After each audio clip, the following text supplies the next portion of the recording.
चाहता हूँ कुछ लिखूं पर कुछ निकलता ही नहीं है। दोस्त, भीतर आपके कोई विकलता ही नहीं है। आप बैठे हैं अंधेरे में लदे टूटे पलों से, बंद अपने में अकेले दूर सारी हलचलों से। हैं जलाए जा रहे बिन तेल का दीपक निरंतर, चिड़चिड़ा कर कह रहे कम वक्त जलता ही नहीं है। बदलियां घिरती हवाएं कांपती रोता अंधेरा, लोग गिरते टूटते हैं खोजते फिरते बसेरा, किंतु रह रह कर सफर में गीत गा पड़ता उजाला। ये कला का लोक, इसमें सूर्य ढलता ही नहीं है। तब लिखेंगे आप जब भीतर कहीं जीवन बजेगा, दूसरों के सुख दुखों से आपका होना सजेगा। टूट जाते एक साबुत रोशनी की खोज में जो जानते हैं जीवन केवल सफलता ही नहीं है।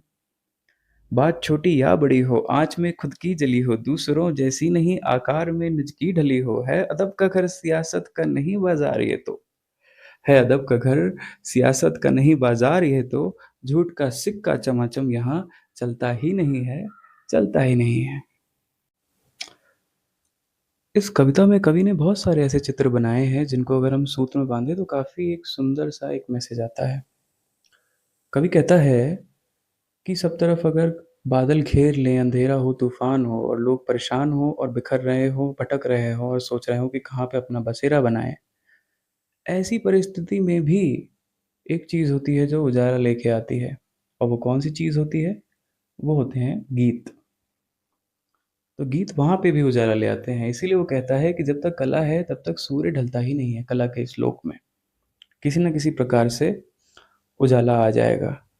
तो कवि जो बिना तेल का दीपक जला के उजाला करने की कोशिश कर रहा है उसका कोई अर्थ ही नहीं है ना?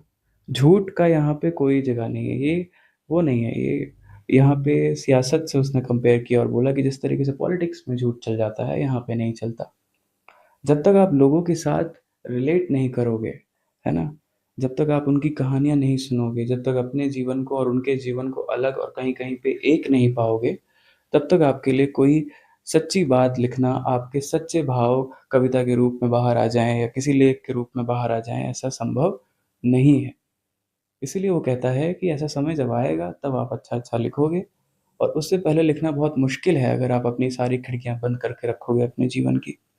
तो जिसके मन में भी ये सवाल आता है कि अब लिखने लायक कुछ आ ही नहीं रहा अंदर से, तो शायद उस व्यक्ति को अपनी खिड़कियाँ खोलने की ज़रूरत है और अपने जीवन के साथ-साथ दूसरों के जीवन में भी एक बार झाँकने की ज़रूरत है, ताकि दूसरे भी उसके जीवन में झाँकें और उन दोनों दृश्यों से अगर कुछ अच्छा निकलता है, तो उससे एक नई कविता बने, एक नई कहानी बने।